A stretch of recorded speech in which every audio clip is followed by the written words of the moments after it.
আবহাওয়া অফিসের দেওয়া তথ্য অনুযায়ী এখনো ৩ নম্বর সতর্ক সংকেত বলবৎ রয়েছে। আমি এই মুহূর্তে যুক্ত আছি কক্সবাজার সমুদ্র সৈকতের সুগন্ধা পয়েন্টে। আপনারা ঠিক আমার পেছনেই দেখতে পাচ্ছেন যে সৈকতের লাল পতাকা রয়েছে, বিপজ্জনক সেই লাল পতাকা কিন্তু এখনো টাঙ্গানো রয়েছে। সৈকতের যে সাগরের যে উত্থাল ঢেউর সঙ্গে কিছু কিছু পর্যটক কিন্তু উথাল পাতাল ঢেউতে আনন্দ মেতেছে। এই বৈরী আবহাওয়ার মধ্যে আমরা আসছি, এখানে একটু বিপজ্জনক আছে, তারপরেও আমাদের নিষেধ করছে, আমরা শুনছি, তারপরেও যেহেতু আসছি একটু, তারপরেও আমরা অসচেতনতার মধ্যেই একটু আনন্দ পাওয়ার জন্য ভ্রমণ করছি প্লাস নামছি। প্রথমত চিন্তা করছিলাম যে আমরা আসবো না, কিন্তু এখানে মনে হলো এসে যে না, আমাদের কষ্টটা সফল এবং অনেক ভালো। এবার আমার 4th টাইম, অনেক এনজয় করছি ফ্যামিলি নিয়ে, বাচ্চা নিয়ে, ভালো লেগেছে। অলসো গুড, ভালো। সাগর আসলে ভয়ঙ্কর সুন্দর, এটা বরাবরই কথা। উত্তাল সাগর আরো বেশি সুন্দর।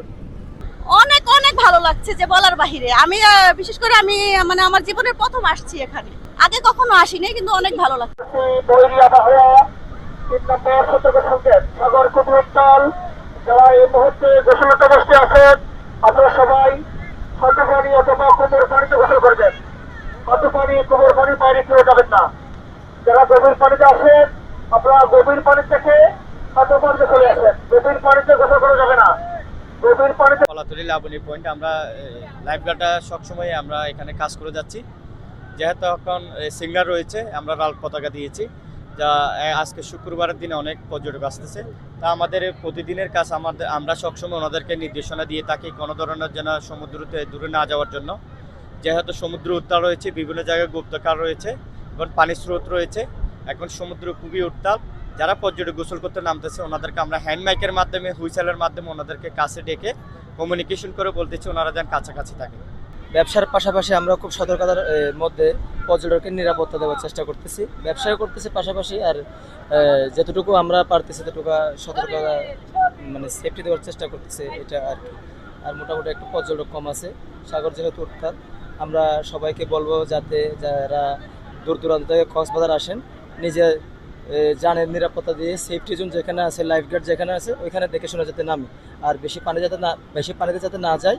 লাইফগার্ড আর আমরা যারা ওয়াটার ব্যাগ যেখানে থাকি এদের সামনে যাতে থাকে, সুইমিং করে, এটাই ভালো হবে আর কি। এই বৈরী আবহাওয়ার মধ্যে এবং নির্মচাপার মধ্যে গতকাল আমরা নারায়ণগঞ্জ থেকে এখানে আসছি, কারণ এই আবহাওয়াটা ফিল করার জন্য ভেবেছিলাম যে এখানে এসে হয়তো কক্সবাজারের দৃশ্যপটটা অন্যরকম থাকবে, কারণ আমাদের নারায়ণগঞ্জে দিনভর বৃষ্টি চলেছিল, কিন্তু এখানে অনেকটা ভালো লেগেছে। তবে আমাদের অনেক বেশি সচেতন থাকা দরকার।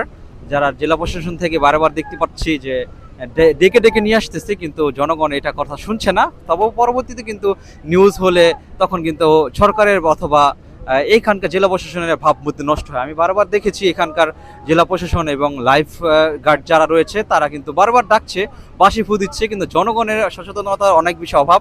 আমি একটা জায়গায় আছি, আমি দেখেছি জনগণের সচেতনতা থাকলে আসলে এই বৈরী আবহাওয়ার মধ্যেও যতটুকু সেফভাবে আনন্দ করা যায়, কিন্তু আমরা যদি নিজেরা সচেতন না হই তাহলে আসলে তাদের পক্ষে কোনোভাবেই এগুলি করা সম্ভব হবে না। এই জন্য আমি সবাইকে বলবো, হ্যাঁ আসছেন এই বৈরী আবহাওয়ার মধ্যে এরকম এইখানে কি হয়, আমি নিজে নিয়ত করে আসছি যে উপকূল অঞ্চলে যেহেতু আমরা কখনো উপকূলের এই খারাপ অবস্থাটা দেখিনি, এটা উপভোগ করার জন্য এখানে আসলাম যে এবার দেখি বৃষ্টি বাদলের মধ্যে কিরকম থাকে আমাদের এত বড় কক্সবাজারটা। সিসেফ লাইফগার্ড কর্মী এবং যে বিচ ম্যানেজমেন্টের কর্মীরা হয়েছে তারা মাইকিং করছেন, বারবার মাইকিং করার পরেও কিন্তু তারা সৈকতে নেমে পড়েছেন। টানা বৃষ্টির ফলে কক্সবাজারের যে পাহাড় ধসে এবং পানিতে ভেসে গিয়ে 25 জন মৃত্যুবরণ করেছেন।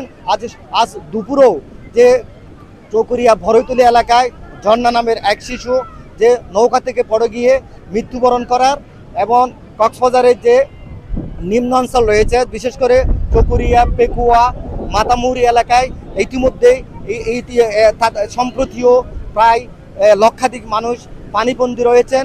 কিন্তু কক্সবাজারের যে টেকনাফ রয়েছে, টেকনাফের সাথে যে সেন্ট মার্টিন যোগাযোগ বিচ্ছিন্ন থাকায় সেন্ট মার্টিন মানুষের মধ্যে খাদ্য সংকট দেখা দিয়েছে।